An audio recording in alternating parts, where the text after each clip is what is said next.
Welcome. In this lecture, you will learn about velocity and acceleration in polar coordinates. Then I will introduce two very important coordinate systems, one cylindrical coordinates and other the spherical coordinates.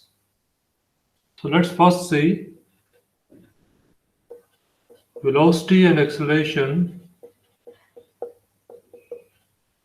in polar coordinates.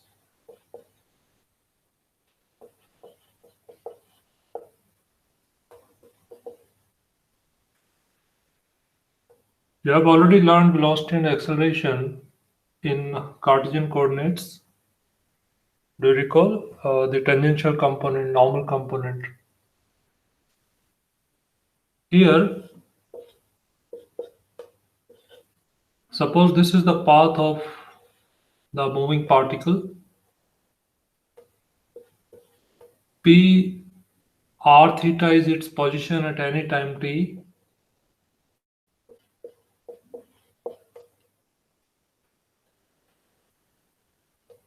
Then, by definition of polar coordinates, this angle is theta, this distance is r. So I want to find acceleration along two directions. One is along the radial direction. This direction OP is called radial direction. Okay? And other component perpendicular to it.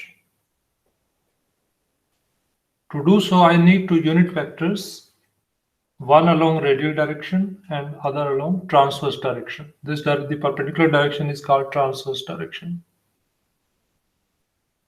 So in this direction, let's fix the unit vector first. You know, if it is Cartesian system, the coordinates are xy. And xy in terms of r theta are r cos theta and r sin theta. So position vector of the point P that you write by OP, or you can also denote it by r, is given by xi cap plus yj cap. In polar coordinates, it becomes r cos theta I cap plus r sin theta j cap. So unit vector in this direction is vector r divided by its magnitude. Let's denote this vector by ur cap. So what is it? If I divide this vector by its magnitude, I get cos theta I cap plus sin theta j cap, because magnitude of this vector is r. So this is ur cap. If I differentiate it with respect to theta, means I find dur cap over d theta. What do I get? Minus sin theta I cap plus cos theta j cap. Let's denote this vector by u theta cap.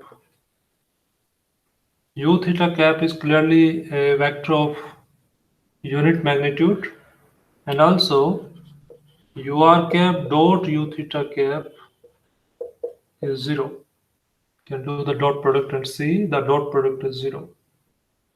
What does it mean? U theta cap is perpendicular to ur cap, so this vector is u theta cap. Okay, ur cap is perpendicular to u theta cap. So you have fixed the unit vectors at this point, one along the radial direction, other along the transverse direction. Now we will find velocity components along these two directions as well as acceleration components. Let's first see the velocity. Velocity by definition is dr over dt. Okay, and what is r? R vector. Magnitude of r vector is r, and direction is ur cap. So you can write it r times ur cap. Let's differentiate it with respect to t. So r dot means dr over dt. Dr over dt I am denoting by r dot. Here r dot means dr over dt. Dot stands for the derivative with respect to t. So r dot ur cap as it is plus r as it is, derivative of ur cap with respect to t. Derivative of ur cap with respect to t, that I can write dur cap over d theta into d theta over dt, right? By chain rule. D theta over dt I can denote by r theta, means theta dot. So it is r theta dot. What is dur cap over d theta? This is u theta cap. So what is component of velocity along radial direction? Along the direction of ur cap r dot, and along the transverse direction u theta cap it is r theta dot. So we have found velocity components along the two directions. Next, acceleration components. Let's do that also. Acceleration means dv over dt. Differentiate this further with respect to t. Note that dot stands for time derivative. So apply the product rule here. R double dot ur cap as it is plus r dot as it is. Dur cap over dt you have already found here. What is it? Dur cap over d theta into d theta over dt. That means, let me write it clearly. It is cap is over it. Okay. Yes. What is dur cap over dt? Remember that you are differentiating with respect to t. So theta dot comes extra. Theta dot dur cap over d theta you can denote by u theta cap. Yes. So hope you understand this step. R dot as it is, derivative of ur cap with respect to t is dur cap over dt into d theta over dt. That is theta dot u theta cap. That's what I have written here. So that's fine. We are done with the derivative of this with respect to t. Now do this one. It is product of three functions of t. So do one by one. R dot theta dot u theta cap as it is plus r as it is theta double dot u theta cap as it is plus r theta dot as it is, derivative of u theta cap. See, u theta cap is this. If you differentiate it further with respect to t, remember that derivative is with respect to t. So what do you get? Minus cos theta I cap minus sin theta j cap into theta dot. Okay. So what do you get? Minus, but what is that? Minus cos theta I cap minus sin theta j cap is minus ur cap minus ur cap and theta dot extra. Okay, combine the terms now. What is with ur cap? R double dot minus r theta dot square. R double dot minus r theta dot square ur cap plus what is with u theta cap? 2r dot theta dot plus r theta double dot. 2r dot theta dot plus r theta double dot into u theta cap. So this is the component of acceleration along radial direction and this is the component along transverse direction. Is it fine up to here?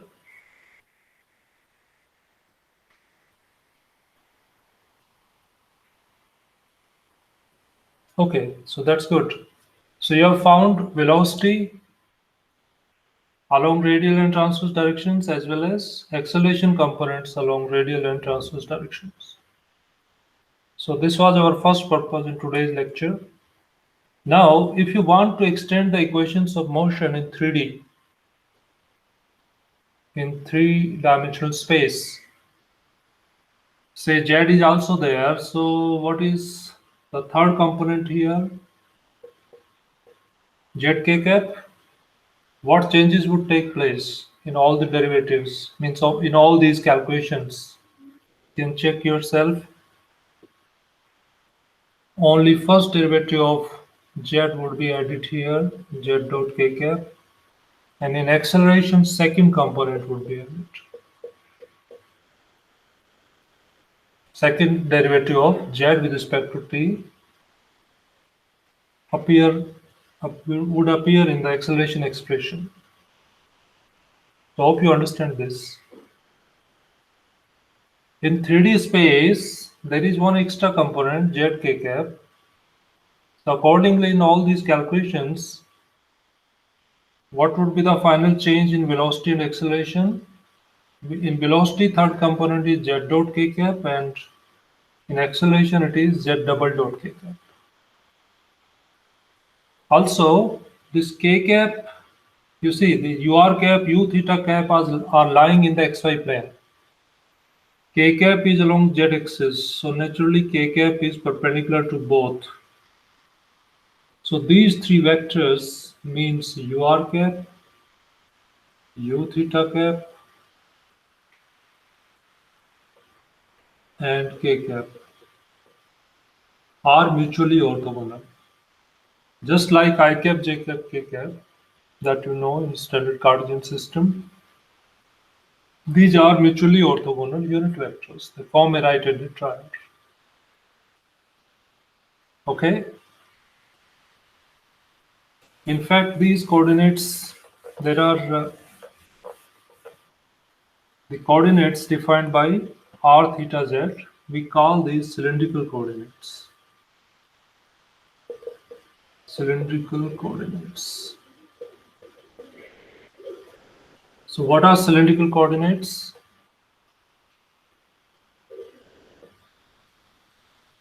X, Y, Z axis. Here you have any point. In Cartesian, the coordinates are X, Y, Z. In cylindrical coordinates, the point P is labeled with R, theta, and Z. Now, what are these R, theta? Say M is the foot of perpendicular of this point in XY plane. So this distance is R and this angle is theta. And this distance, you understand, PM is Z. So R, comma theta, comma Z are known as cylindrical coordinates of the point. So it is cylindrical coordinate system. So what is the relation between XYZ and R theta Z? You can write easily. X is R cos theta, Y is R sin theta, and Z remains unchanged. Variation of R and theta, you understand in general, R can be anything greater than or equal to 0. Theta varies from 0 to 2 pi, and Z varies from, Z is usual Cartesian coordinates, so it goes from minus infinity to infinity. Also, you can understand the geometry in cylindrical coordinates. Say I write R equal to some constant. What is R equal to constant? If you are in XY plane or the usual polar coordinate system in the plane, then R equal to is a circle. But now Z is free from minus infinity to infinity. So what do you get? Infinite cylinder. You get infinite cylinder. So R equal to constant in cylindrical coordinates represents infinite cylinder. Theta equal to constant. Theta equal to constant what? There it was a line through the pole, now it is a plane. carrying the z-axis. If you allow r to be positive only, then it is the right half plane carrying the z-axis. And this z constant you already know. If you take some z equal to z naught, that is a plane parallel to xy plane. So r constant is a cylinder, theta equal to constant is a plane through the pole and carrying z-axis as well, and z equal to z naught is a plane parallel to xy plane, or you can say plane perpendicular to z-axis. So this much information you must have about the polar cylindrical coordinates. You can say it is a natural generalization of the polar coordinates in xy plane. Okay, it is 3D version, you can say like that. 3D generalization of the usual polar coordinates in xy plane. Now I introduce one more coordinate system which is very important, and you will use it later when you will do double and triple integrals. It's very, very important. It is also a 3D version, or you can say 3D generalization of the polar coordinates. So what are these spherical coordinates? See how we introduce spherical coordinates. This is very important. See it carefully. This is your usual XYZ coordinate system. Origin P is any point in space with coordinates XYZ. Then you know the meaning of XYZ. X is the distance of the point from YZ plane, Y is the distance of the point from XZ plane, and Z is the distance from XY plane. So if I draw a perpendicular from this point on XY plane, say M is the perpendicular, this distance is clearly Z. Okay, now spherical coordinates, how we define them and how we introduce them. Distance of the point from the origin, denoted by rho, is the first spherical coordinate. Distance of the point from the origin. Angle of the line OP with positive z-axis, denoted by phi, is taken as the second spherical coordinate. And third, join the origin with the perpendicular M. This angle of OM with x-axis, say theta, this angle is taken as the third spherical coordinate. So these are three spherical coordinates. See their definitions carefully. I repeat again. Rho is the distance of the point from the origin. Okay, so rho can vary from 0 to infinity. Point can be anywhere in space. Phi is what?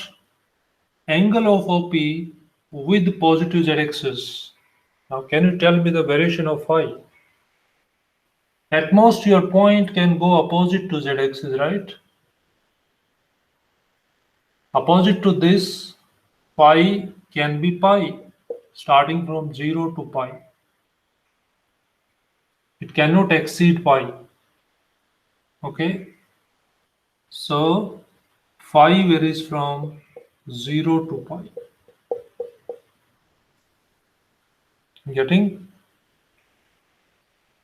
You are in space. Wherever you consider your point, angle with positive z-axis cannot exceed pi. If your point lies on positive z-axis, exactly it is 0. The point lies on negative z-axis, then it is exactly pi. Otherwise, it would, for all other points in space, phi would be from 0 to something between 0 and pi. Okay. What about theta? Theta is the angle of the OM with positive x-axis, same as you do in polar coordinates. So theta is the angle. OM always lies in the xy plane. OM always lies in the xy plane. So OM can rotate from 0 to 2 point. So you should know these three ranges of the spherical coordinates. Okay, now let's find the relation between Cartesian coordinates and spherical coordinates. This angle is phi, so this is also phi because these two lines are parallel. Third intersecting line. So this angle is phi clearly. This angle is 90, m is the photoperpendicular. So what is z? Z you can clearly see is rho cos phi, base upon hypotenuse. Okay, so you understand that relation. And what is this side? Rho sine phi, OM. Now you can determine x and y also. This is, what is this? Distance of the point from xz plane. So this is your y. And this is the distance of the point from yz plane, so x. This angle is naturally 90 degree, pi by 2. So from this right angle triangle, you can determine x as well as y. What is x? Think yourself and tell me. What is x? Can I say rho sine phi cos theta? Base upon hypotenuse, it's clear. Rho sine phi cos theta. Y is similarly rho sine phi sine theta. And z I have already written there, rho cos phi. Very, very important transformations. You should remember this. These transformations. You will use this later. Okay, so this is the 3D generalization of the usual usual polar coordinates. This is very important. Let me go to the same example. If you have a distant star and you want to measure its distance from Earth, or you want to write its equation of motion, means you want to assign coordinates which you can measure. So what are the three coordinates? If you go to usual XYZ system, you cannot measure XYZ for it, okay? But in this spherical coordinate system, you can assign coordinates easily. Why?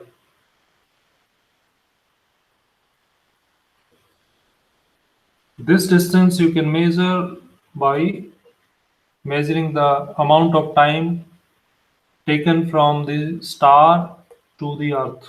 You can say this is Earth. Earth is lying at the origin. Okay, this photo perpendicular, fine. This angle is under your control. This angle, because you see this direction, you see this direction also.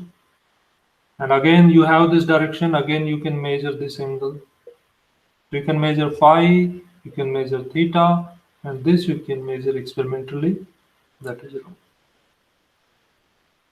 So writing means assigning the coordinates to the distant star from Earth in 3D. Of course, star is in 3D. Is very easy in spherical coordinate system, but not in other coordinate systems. Okay. So you have learned something very important today. Make a note of it.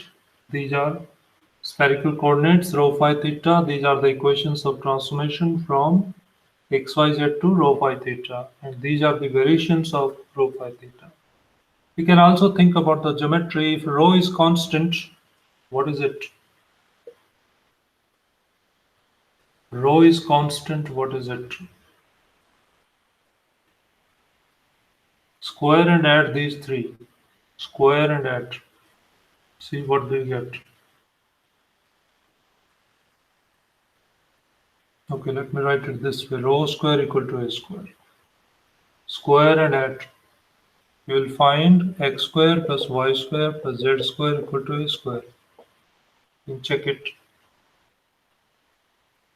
So x square plus y square plus z square equal to a square is equivalent to this. You know this thing very well. It is a sphere centered at origin, radius a. It means in spherical coordinates, rho equal to a represents a sphere. Phi equal to constant, say phi 0. Phi equal to constant. What is that? Interesting. Phi constant, theta can vary in the plane, rho can vary from 0 to infinity. Phi is the angle with the positive z axis. You will see that it forms a cone. Rotation because of theta, and rho goes from 0 to infinity. Okay, and phi is fixed to phi 0. So you can understand it represents a cone. Only in the case when phi 0 is pi by 2, then it is not a cone, then it is the plane.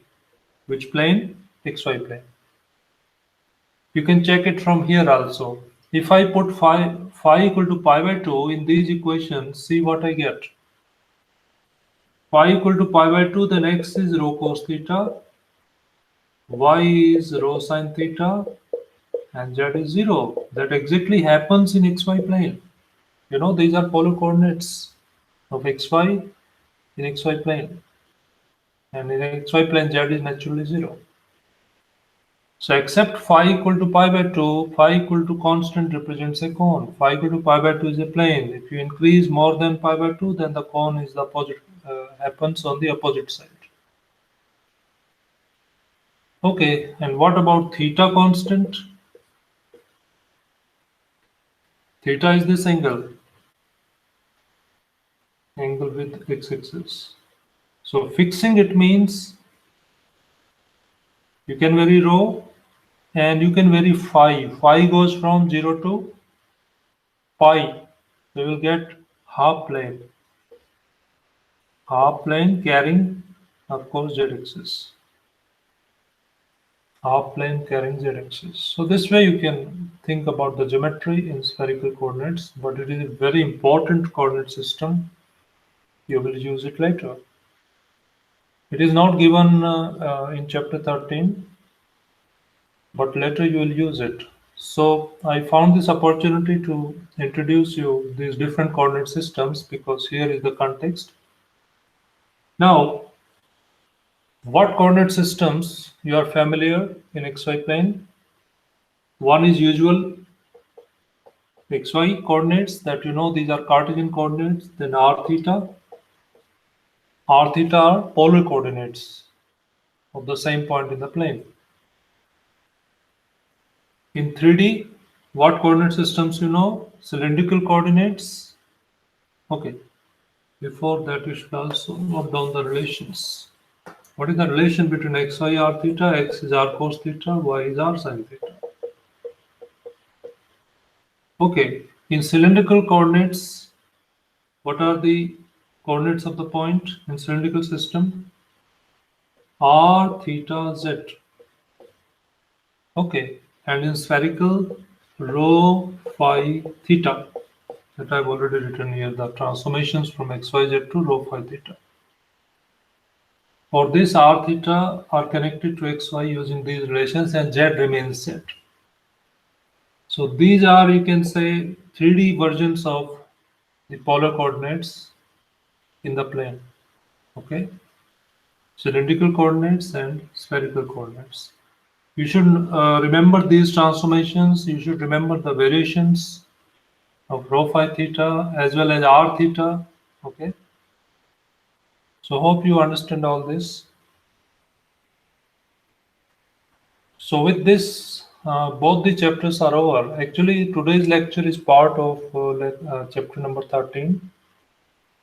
There, the radial and transverse components of velocity and acceleration are done in polar coordinates. But because we have done polar coordinates later than chapter 13, so it was left there. Now it is done. Okay? All right. Thank you. We will meet in the next lecture.